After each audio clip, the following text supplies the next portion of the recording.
लेकिन एक प्रॉब्लम है।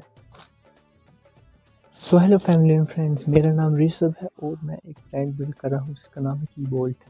सो आज फाइनली वो टूल आ गया जिसका मैं वेट कर रहा था, जिसका नाम है मिनी ड्रिल।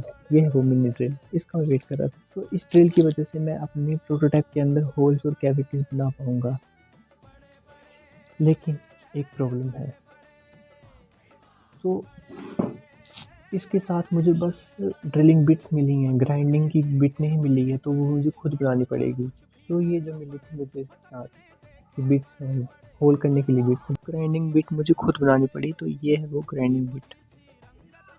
सो अब मैं इस ड्रिल की मदद से अपनी प्रोटोटाइप के अंदर होल्स और कैविटीज़ बना पाऊंगा और मेरा प्रोटोटाइप का काम अब शुरू हो जाएगा।